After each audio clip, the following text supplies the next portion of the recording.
बहराइच के नानपारा में आरएसएस की 100वीं वर्षगांठ के अवसर पर भव्य पथ संचलन यात्रा निकाली गई। इस यात्रा का नेतृत्व सिर्फ 7 वर्ष के शाश्वत ने लाठी लेकर किया। आरएसएस कार्यकर्ताओं ने करीब 3 किलोमीटर पद यात्रा निकालकर लोगों को संगठन के प्रति जागरूक किया।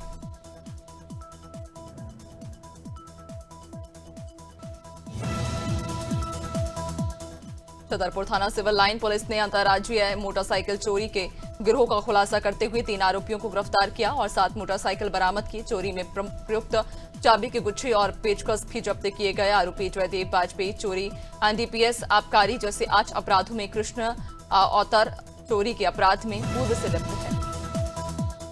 डीडवाना जिला मुख्यालय पर राजकीय बांगड़ जिला चिकित्सालय में जिला कलेक्टर डॉक्टर महेंद्र खड़गावत की अध्यक्षता में राजस्थान मेडिकेयर रिलीफ सोसाइटी की बैठक आयोजित की गई। बैठक से पहले कलेक्टर ने अस्पताल का निरीक्षण किया और मरीजों से व्यवस्थाओं के बारे में जानकारी ली।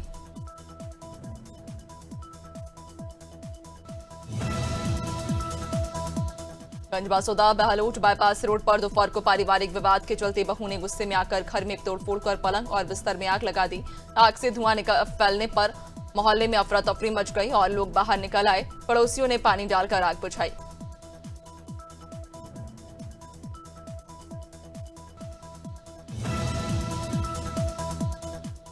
गोंडा के मस्कनवा पावर हाउस की जमीन को लेकर विवाद खड़ा हो गया। विश्रोनो हरपुर घाटा संख्या 46 की लगभग 11 बीघा जमीन का बैनामा भाजपा के पूर्व जिलाध्यक्ष और उनके सहयोगियों ने कराया। इस जमीन पर बिजली विभाग का पावर हाउस और कर्मचारी आवास है।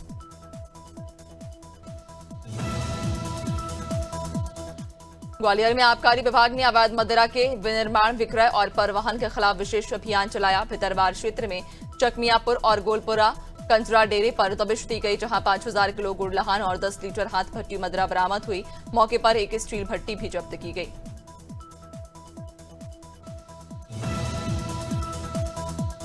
कोतवाली थाना क्षेत्र के ग्राम कोदन और तिलगवा में 26 सितंबर को राजन यादव और बुजेंद्र यादव ने विजय दयाहत के साथ गंभीर मारपीट की और जाति सूचक गालियां देते हुए जान से मारने की धमकी दी। एफआईआर दर्ज होने के बावजूद अभियुक्त खुलेआम घूम रहे हैं और पीड़ित परिवार को डराकर धमका रहे हैं।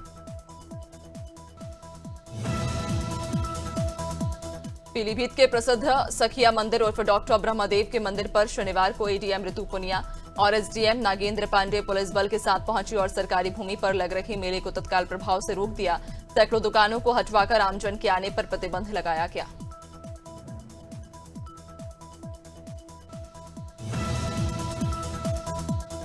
संभल के थाना गन्नौर क्षेत्र के गांव दौलतपुर में एक महिला ने अपने पति का गुप्तांग काट दिया। घायल युवक को तुरंत सीएचसी गन्नौर में भर्ती कराया गया। हालत गंभीर होने पर डॉक्टरों ने उसे अलीगढ़ हायर सेंटर रेफर किया।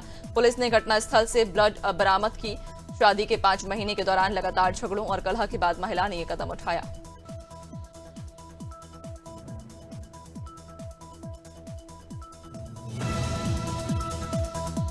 संभल के असमोली खंड के ग्राम खासपुर में आरएसएस संघ के शताब्दी वर्ष के उपलक्ष्य में पथ संचलन यात्रा निकाली गई। कार्यक्रम का शुभारंभ जिला कार्यवाह अशोक जी ने दीप प्रज्वलित करके किया। भाजपा जिलाध्यक्ष हरेंद्र चौधरी ने स्वयंसेवकों पर पुष्प वर्षा की। आरएसएस कार्यकर्ताओं ने 2 किलोमीटर तक लाठी के साथ पदयात्रा निकालकर ग्रामीणों को जागरूक किया।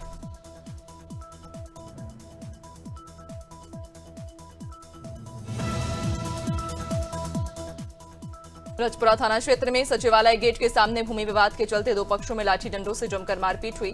मारपीट में आधा दर्जन लोग गंभीर रूप से घायल हुए। घटना का वीडियो सोशल मीडिया पर वायरल होने के बाद पूरे इलाके में दहशत का माहौल बन गया। सूचना पर मौके पर पहुंची पुलिस ने दोनों पक्षों के खिलाफ मुकदमा दर्ज किया और घायलों को सीएचसी रजपुरा में भर्ती कराया।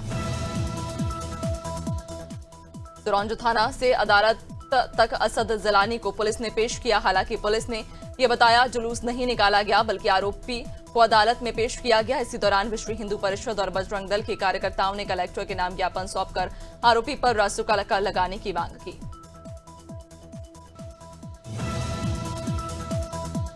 सुल्तानपुर के कोरेभार के बाद पूजा समितियों में पुलिस की कार्यशैली को लेकर भारी नाराजगी देखी गई। योगी सरकार के पुलिस अधिकारियों पर समिति ने असंतोष जताया। मां विंध्यवासिनी पूजा समिति पयाकीपुर के पंडाल के कपाट आज से बंद कर दिए गए। समिति के पदाधिकारी और स्थानीय लोगों ने पुलिस प्रशासन के खिलाफ मुर्दाबाद के नारे लगाए। भिलाई के सेक्टर 6 स्थित क्रिश्चियन कम्युनिटी चर्च में हर साल की तरह इस बार भी स्थापना दिवस बड़े हर्ष और उत्साह के साथ मनाया गया। 29 सितंबर से 5 अक्टूबर तक चले सप्ताह भर के इस समारोह में गीत संगीत, नाटक और विभिन्न प्रतियोगिताओं का आयोजन किया गया, जिनके जरिए समाज में अच्छाइयों का संदेश दिया गया।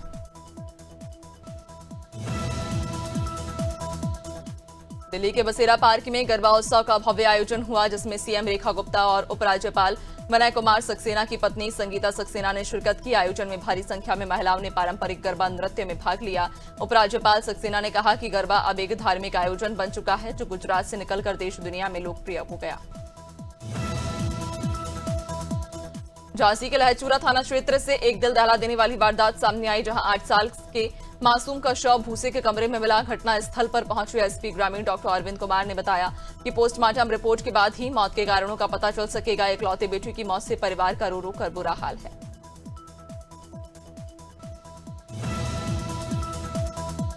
राजधानी दिल्ली में विश्व शिक्षक दिवस के अवसर पर मेजर ध्यानचंद स्टेडियम में fit India Sunday on cycling special edition का आयोजन हुआ, जिसमें केंद्रीय कैबिनेट मंत्री मनसुख मांडविया ने सक्रिय रूप से हिस्सा लिया। इस दौरान बड़ी संख्या में लोगों ने साइकिल चलाकर फिट इंडिया स्वस्थ इंडिया का संदेश दिया।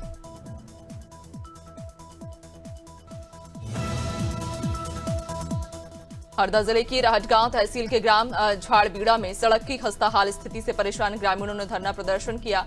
ग्रामीणों ने सड़क के गड्ढों के बीच बैठकर हनुमान चालीसा का पाठ किया और प्रशासन के खिलाफ नाराजगी जताई। दरअसल राहटगांव से झाड़बीड़ा तक 7 किलोमीटर मार्ग जर्जर होने के कारण हादसे बढ़ते जा रहे हैं और वाहनों की आवाजाही बाधित हो रही है।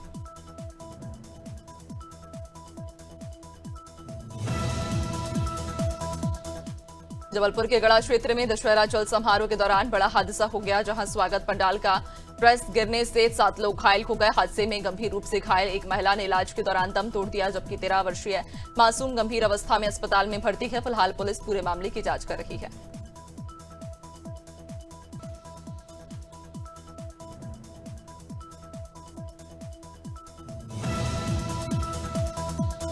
कानपुर के दर्शनपुरवा क्षेत्र के बीसीसीआई उपाध्यक्ष राजीव शुक्ला ने अपनी माता स्वर्गीय शांति शुक्ला के नाम पर एक मार्ग का अनावरण किया। इस अवसर पर सांसद राजीव शुक्ला ने कहा कि ये उनके जीवन का भावनात्मक क्षण है। उन्होंने बताया कि भारत ए और ऑस्ट्रेलिया ए मैच में ऑस्ट्रेलिया टीम के खिलाड़ी की तबीयत केवल सामान्य इन्फेक्शन के कारण खराब हुई है। काशीपुर में आयला मोहम्मद जुलूस के दौरान हुई हिंसा के मामले में प्रशासन लगातार सख्त कार्रवाई कर रहा। अब तक इस मामले में कुल 35 लोगों को गिरफ्तार किया जा चुका। वहीं 9 नाबालिगों को न्याय बोर्ड रुद्रपुर से जमानत मिल गई है। बोर्ड की प्रधान मजिस्ट्रेट शिखा भंडारी ने दोनों पक्षों की दलीलें सुनने के बाद ये फैसला सुनाया। छिंदवाड़ा में जहरीले कफ सिरप के सेवन से 11 मासूमों की दर्दनाक मौत के मामले में प्रशासन अब सख्त नजर आ रहा। शनिवार देर रात परासिया थाने में शिशु रोग विशेषज्ञ डॉक्टर प्रवीण सोनी और तमिलनाडु स्थित श्रेसन फार्मास्यूटिकल कंपनी के खिलाफ एफआईआर दर्ज की गई। इसके तुरंत बाद एसपी की स्पेशल टीम ने डॉक्टर सोनी को कोतवाली थाना क्षेत्र के राजपाल चौक से गिरफ्तार कर लिया। कौशाम्बी के पश्चिम शरीरा थाना क्षेत्र के दानपुर गांव में तालाब में एक युवक का शव मिलने से हड़कंप मच गया। ग्रामीणों ने बताया कि शराब के नशे में युवक जलकुंभी में फंसकर डूब गया। घटना की जानकारी अगले दिन मिली, जब शव तालाब के किनारे दिखाई दिया। सूचना पाकर पुलिस मौके पर पहुंची और शव को कब्जे में लेकर पोस्टमार्टम के लिए भेजा। करनालगंज क्षेत्र के कोचा कासिमपुर गांव में 20 वर्षीय मनीषा पत्नी विनय ने आपसी विवाद के बाद फांसी लगाकर आत्महत्या कर ली। सुबह सूचना मिलने पर परिजनों से आनन फानन में सीएचसी करनालगंज ले गए, जहां चिकित्सकों ने उसे मृत घोषित किया। अस्पताल प्रशासन ने पुलिस को सूचना दी। पुलिस ने शव को कब्जे में लेकर पोस्टमार्टम के लिए भेज दिया। अलीराजपुर के जोबट गायत्री शक्तिपीठ हाई स्कूल के पीछे 15 फीट लंबा और 40 किलो वजनी अजगर दिखाई दिया, जिससे इलाके में हड़कंप मच गया। अजगर झाड़ियों के पीछे छिपा था और राहगीरों और छात्रों में डर फैल गया। वन विभाग की टीम ने खासी मेहनत के बाद अजगर को सुरक्षित पकड़ लिया। पकड़े जाने के बाद अजगर को जंगल में छोड़ दिया गया।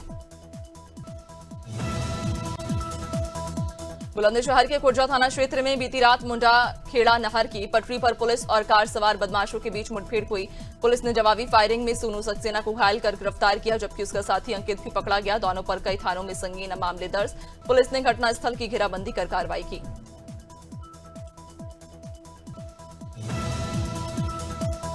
खरगोन के बड़वाहा क्षेत्र में कीठूद गांव के पास मजदूर परिवार की लीलूबाई सड़क पर ही प्रसव कर गई। अचानक पेट में दर्द शुरू होने पर पति महेश ने जननी सुरक्षा वाहन के लिए फोन किया, लेकिन काफी देर तक वाहन नहीं पहुंचा।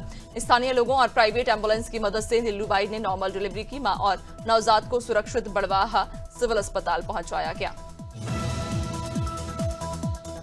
उन्नाव के जिला अस्पताल से विशेष संचारी रोग नियंत्रण अभियान का शुभारंभ किया गया। डीएम गौरांग राठी ने हरी झंडी दिखाकर रैली को रवाना किया। कार्यक्रम में सदर विधायक पंकज गुप्ता, सीएमओ सत्यप्रकाश और स्वास्थ्य विभाग की टीम मौजूद रही। एनसीसी के छात्रों ने रैली में बढ़ चढ़कर हिस्सा लिया और सभी प्रतिभागियों ने स्वच्छता और रोग नियंत्रण का संकल्प लिया।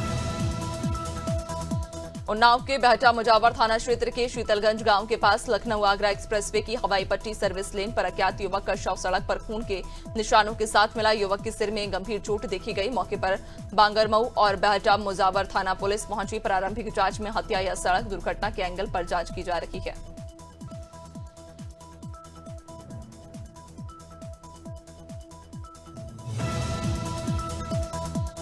भदोखर थाना क्षेत्र के जगदीशपुर के पास शारदा नहर में एक अज्ञात युवक का शव बहता मिला। ग्रामीणों ने शव देखा तो हड़कंप मच गया और वीडियो वायरल हो गया। सूचना पाकर पुलिस मौके पर पहुंची और शव निकालने का प्रयास शुरू किया, लेकिन तेज बहाव में मुश्किल आई।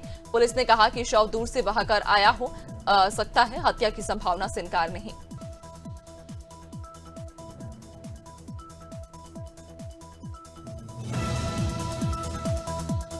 1 अक्टूबर से 7 अक्टूबर तक मनाए जा रहे वन्य प्राणी सप्ताह के तहत रामनगर में विशेष गोष्ठी आयोजित की गई।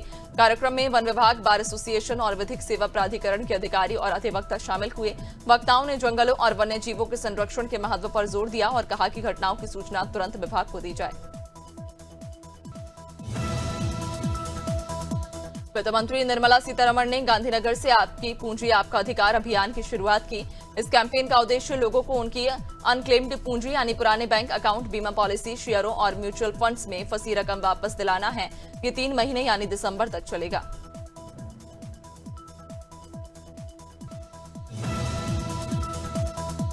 सरकार ने ई-कॉमर्स प्लेटफॉर्म्स द्वारा कैश ऑन डिलीवरी पर एक्स्ट्रा चार्ज वसूलने की औपचारिक जांच शुरू कर दी है। उपभोक्ता मंत्री प्रहलाद जोशी ने कहा, ये एक तरह का डार्क पैटर्न। कई कंपनियां ऑर्डर के आखिरी चरण में छिपे शुल्क जोड़ रही हैं।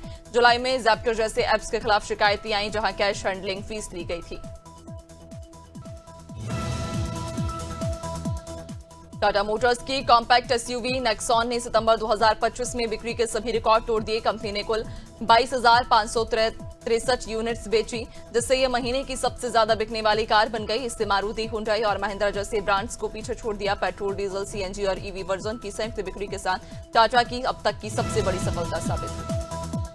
सीबीआई ने 4 अक्टूबर से नया चेक क्लियरेंस सिस्टम लागू कर दिया, जिससे अब चेक कुछ ही घंटों में क्लियर हो जाएगा। पहले चेक क्लियर होने में 2 दिन लगते थे। नया system continuous clearing and settlement के नाम से लागू हुआ, जिसमें बैंक चेक को स्कैन और प्रोसेस कर तुरंत पास करेंगे। इससे ग्राहकों को तेज और पारदर्शी बैंकिंग सुविधा मिलेगी। आईवीआर कंपनी लेंसकार्ट को आईपीओ के लिए सेबी से मंजूरी मिल गई है। कंपनी अब जल्द ही अपडेटेड प्रोस्पेक्ट दाखिल करेगी और नवंबर के मध्य तक स्टॉक एक्सचेंज में लिस्ट होने की तैयारी में है। लेंसकार्ट इस इश्यू से 8,876 करोड़ जुटाने की योजना बना रही। ये आईपीओ इस साल भारत की सबसे बड़ी न्यू एज कंपनी लिस्टिंग साबित हो सकता है। क्रिकेटर शिखर धवन ने रविवार सुबह विश्व प्रसिद्ध श्री महाकालेश्वर मंदिर में भगवान महाकाल के दर्शन किए। भस्म आरती में शामिल हुए और नंदी हॉल में बैठकर पूरी तरह भक्ति में लीन नजर आए। धवन ने कहा कि भगवान महाकाल के दरबार में आकर शक्ति का अनुभव होता है। साथ उन्होंने बताया कि दूसरी बार बाबा महाकाल के दरबार में आए हैं। रोहित शर्मा से भारत की वनडे टीम की कप्तानी छीन ली गई है। ऑस्ट्रेलिया के खिलाफ 3 वनडे मैचों की सीरीज के लिए घोषित भारतीय टीम में रोहित शर्मा और विराट कोहली शामिल, लेकिन कप्तान शुभमन गिल को बनाया गया। रोहित और विराट ने आखिरी वनडे मैच न्यूजीलैंड के खिलाफ इसी साल 9 मार्च को चैंपियन ट्रॉफी के फाइनल में खेला था।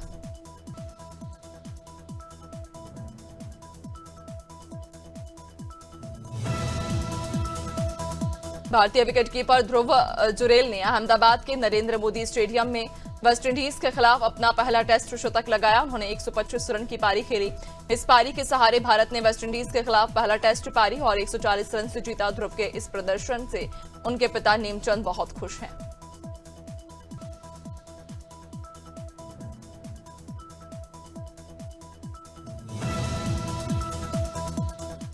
भारतीय क्रिकेट टीम के युवा बल्लेबाज शुभमन गिल को वनडे टीम का नया कप्तान नियुक्त किए जाने पर पूर्व भारतीय क्रिकेटर हरभजन सिंह ने उन्हें शुभकामनाएं दी। हरभजन सिंह ने कहा कि मैं शुभमन गिल को कप्तान बनने पर हार्दिक बधाई देता हूं। ये मेरे लिए गर्व की बात है कि पंजाब का एक खिलाड़ी न केवल वनडे बल्कि टेस्ट फॉर्मेट में भी भारतीय टीम की कप्तानी कर रहा है।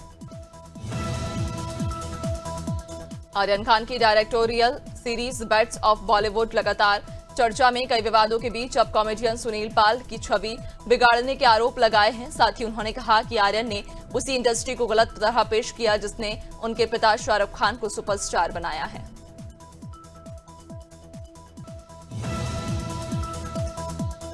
टीवी एक्ट्रेस श्रेणु पारेख जल्द ही सोनी सब के नए पौराणिक शो गणेश कार्तिकेय में माता पार्वती की भूमिका निभा रही हैं। ये शो 6 अक्टूबर से शुरू होने जा रहा है। इस दौरान श्रेणु पारेख ने कहा, मैं शादी के बाद ब्रेक पर थी, करीब 1.5-2 साल हुए थे और तभी सोचा कि अब काम शुरू करना चाहिए, तभी मुझे इस शो से कॉल आया। सिंगर जुबीन गर्ग की मौत के मामले में गिरफ्तार उनके साथी सिंगर शेखर ज्योति गोस्वामी ने अपने बयान में चौंकाने वाले खुलासे किए। शेखर ने दावा किया कि सिंगर के मैनेजर सिद्धार्थ शर्मा और इवेंट ऑर्गेनाइजर श्याम कनु महंत ने उन्हें जहर दिया है। दोनों ने हत्या को हादसा दिखाने की साजिश रची थी।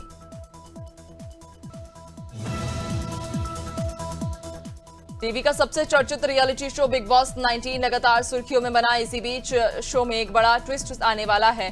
भारतीय क्रिकेट टीम के तेज गेंदबाज दीपक चाहर जल्द ही बिग बॉस हाउस में नजर आने वाले हैं। हालांकि दीपक चाहर इस शो में कंटेस्टेंट के तौर में नजर नहीं आएंगे, बल्कि अपनी बहन मालती चाहर को ढूंढने आएंगे। एक्टर पंकज त्रिपाठी की कुछ तस्वीरें सोशल मीडिया पर चर्चा में, जिसमें वो बिल्कुल नए लुक में नजर आ रहे। दरअसल हाल ही में पंकज त्रिपाठी ने इंस्टाग्राम पर कुछ तस्वीरें शेयर की। पंकज त्रिपाठी की तस्वीरों पर सेलेब्स ने रिएक्शन दिए। एक्टर रणवीर सिंह ने मजाकिया अंदाज में लिखा, अरे ये क्या गुरुजी, हम सुधर गए और आप बिगड़ गए। यूपी में मानसून सक्रिय, भारी बारिश का अलर्ट है। उत्तर प्रदेश में मानसून वापस लौट आया है और जमकर बरस रहा है। मौसम विभाग ने 27 जिलों में बारिश का अलर्ट जारी किया, जिनमें से 15 जिलों में भारी बारिश की चेतावनी दी गई। शनिवार को पूर्वी यूपी के 41 जिलों में झमाझम बारिश हुई, जबकि पश्चिमी यूपी के केवल 7 जिलों में हल्की बारिश दर्ज की गई। राजस्थान में आज से मौसम ने करवट ले ली। जयपुर, बीकानेर, चित्तौड़गढ़ और उदयपुर सहित कई जिलों में तेज आंधी बारिश और ओले गिरने की चेतावनी है। मौसम विभाग ने 30 से 40 किलोमीटर प्रति घंटे की रफ्तार से हवाएं चलने का अलर्ट जारी किया। वेस्टर्न डिस्टर्बेंस के एक्टिव होने से उत्तर भारत में मौसम बदला है। कुछ इलाकों में शनिवार को हल्की बारिश भी दर्ज की गई है। मध्य प्रदेश में मानसून अब विदाई की तैयारी में है। मौसम विभाग के मुताबिक 10 अक्टूबर तक पूरे प्रदेश से मानसून लौट जाएगा।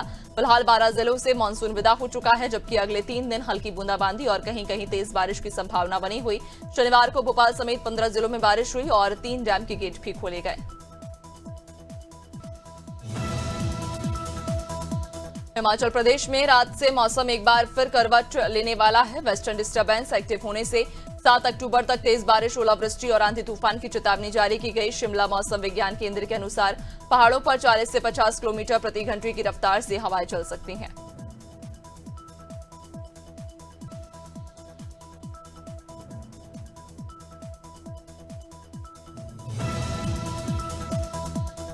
महाराष्ट्र में साइक्लोन शक्ति का अलर्ट जारी। अरब सागर में बना कम दबाव का क्षेत्र अब चक्रवाती तूफान में बदल गया। श्रीलंका ने इसका नाम साइक्लोन शक्ति रखा। मौसम विभाग ने 3 से 7 अक्टूबर तक मुंबई, ठाणे, पालघर, रायगढ़, रत्नागिरी और सिंधु दुर्ग जिलों में 45 से 65 किलोमीटर प्रति घंटे की रफ्तार से हवाएं चलने और समुद्र में ऊंची लहरें उठने की चेतावनी दी।